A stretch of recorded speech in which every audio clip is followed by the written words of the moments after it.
I don't know if you heard, but Trump has some very interesting things to say about NATO. Check it out.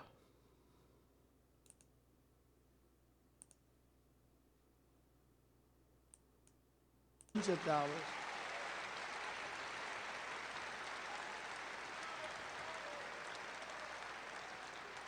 So Nikki may have started her career in South Carolina, but she's now 100% the candidate of Wall Street and the war machine. She wants to go to war with everybody. She wants to kill people, kill people. Countries that don't want us there.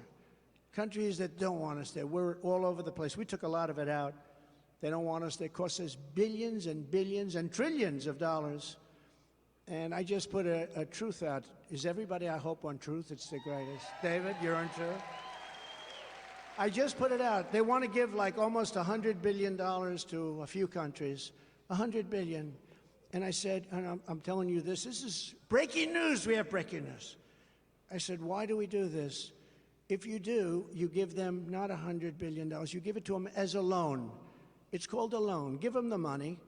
And if they can pay it back, they pay it back. If they can't pay it back, they don't have to pay it back because, you know, they've got some problems. But if they go to another nation, they drop us like a dog, like a female drops a male after a date because he doesn't like her, right? If that happens to our country, then very simply, we call the loan and we say we want our money because we give money and then they go to another side. As an example, let's say we give all this money. We were already into Ukraine for over $200 billion. And they could make a deal with Russia in the next 3 weeks, and all of a sudden they don't want to deal with us anymore. We've given hundreds of billions of dollars. And why are we at over $200 billion? And the European nations are, if you add them up, it's a very similar sized economy. They're at $25 billion. So we're at 200 plus, and it affects them much more. We have a thing called an ocean between us, right? It affects them much more. But we're at 200. They're at 250. I did the same thing with NATO. I got them to pay up. NATO was busted until I came along. I said, everybody's going to pay. They said, well, if we don't pay, are you still going to protect us? I said, absolutely not. They couldn't believe the answer. And everybody, you never saw more money pour in. The Secretary General Stoltenberg, well, I don't know if he is anymore, but he was my biggest fan. He said, all these presidents came in, they'd make a speech, they'd leave, and that was it. And they all owed money, and they wouldn't pay it. I came in, I made a speech, and I said, you got to pay up. They asked me that question. One of the presidents of a big country stood up and said, well, sir, if we don't pay and we're attacked by Russia, will you protect us? I said, you didn't pay? You're delinquent? He said, yes, let's say that happened. No, I would not protect you. In fact, I would encourage them to do whatever the hell they want. You got to pay. You got to pay your bills. And the money came flowing in. And Henry would know this. If I said, yes, I will, you don't have to pay. Yes, I will. Most politicians have said to that, yes, we will protect you under any circumstance. Well, then they're never paying up. I said, no, no, you have to understand. You don't pay your bills, you get no protection. It's very simple. Hundreds of billions of dollars came into NATO, and that's why they have money today, because of what I did. And then I hear that they like Obama better. They should like Obama better. You know why? Because he didn't ask for anything. We were like the stupid country of the world, and we're not going to be the stupid country of the world any longer. We're not going to be. Got bad under this guy. So he now wants to send them $50, $60 billion. I have to say one thing. I think the greatest salesman ever in history is Zelensky. And I like Zelensky because during the hoax of, the impeachment hoax, they said I made a threatening phone call to him. And when they asked him, he said, no, it wasn't threatening. It was a very nice call. He could have played to the bandwagon. He didn't do that. He told the truth. So I like Zelensky, but that war's got to end. We can make a deal on that war. One of the things we're going to do is we're going to get that war ended. That war is a disaster. Thousands, hundreds of thousands of people are being killed, far more than you're reading about. And you notice you don't hear about that war anymore. You know why? Because they're not doing well, that's why. Because the fake news is totally bought in, and now they're saying this is not working out. No, we got to get that war settled, and I'll get it settled.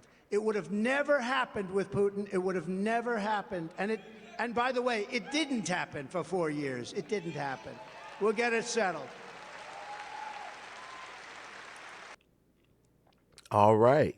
So a lot to say about that. A lot to say about that. I let the whole clip play, so because I don't want anybody to say that it's being taken out of context, and I'm going to give you guys my thoughts about Trump, about his character, and about his words based on this segment of his speech. Okay.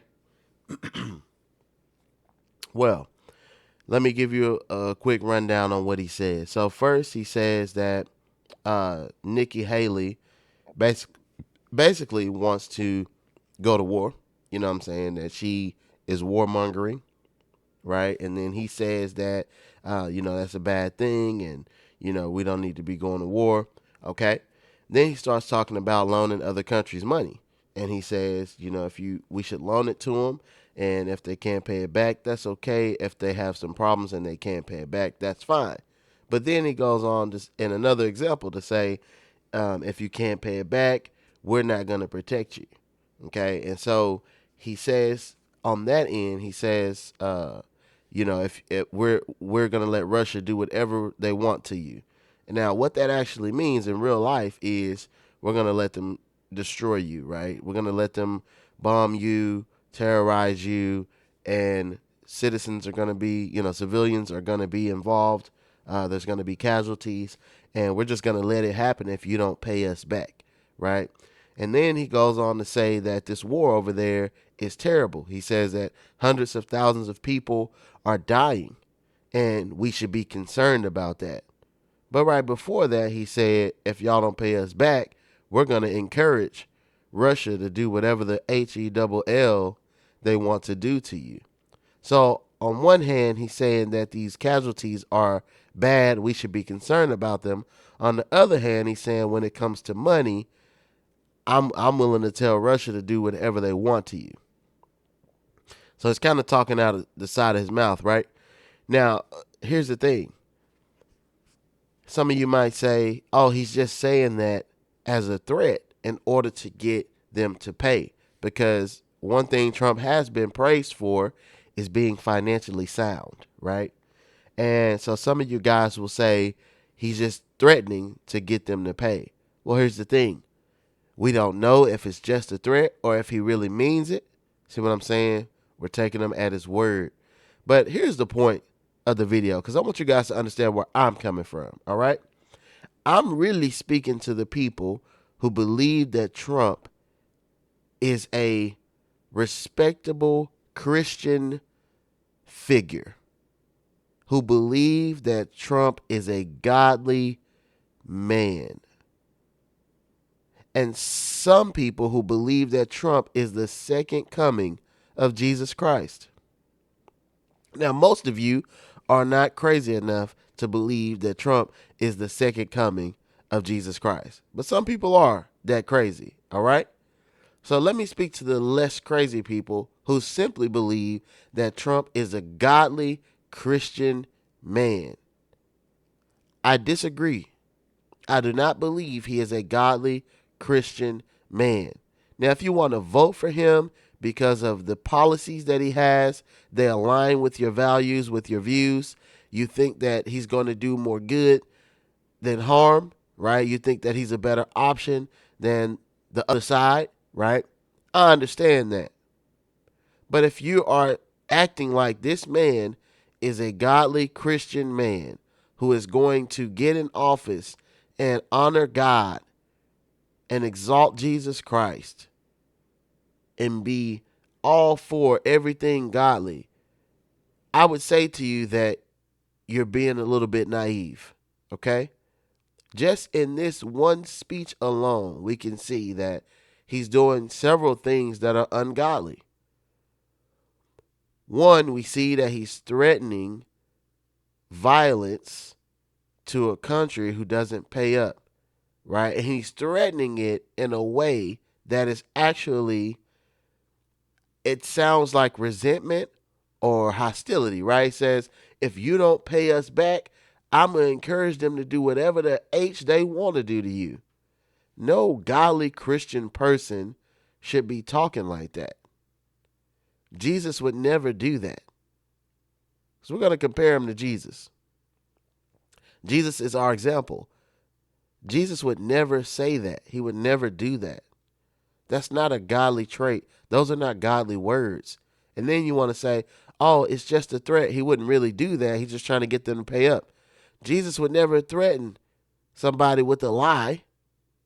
So first off, it would be a lie, but then threatening. So Jesus would never be out here trying to manipulate people with fear, which is what Trump has been known for anyway. So he's even exposing himself in that, saying that he would use fear tactics against other countries to get them to pay us money to get his way. And he's already kind of doing that right now with our country, using fear tactics. Talking about these immigrants, terrorists, rapists, all of these people coming through. We got to do something quick. The country is going down. Oh my gosh. And so you got all these people out here freaking out, ready to go to war. Got their guns ready and their flags waving because they scared and terrified based on Trump's statements. So he's using fear tactics. That's not a godly man. A Christian person is not supposed to be doing that. Jesus wouldn't do that. That's not good. That's not godly. That's not Christian. That's not honorable. And then the other thing, you can see where his ultimate value and priority lies, and that is money. You guys know that. Trump is a businessman. Nothing wrong with being a businessman, but when money comes before all else, that's a problem. When you are willing to allow innocent people to be murdered over money, that's evil. Money is your God at that point. If you listen to the speech, you'll see that his focus and priority was money. And there are some pros with that. Once again, he's done some good things economically speaking. But the cons are, what are you willing to do for that dollar? And according to his own words, he's willing to let innocent people be slaughtered in the streets.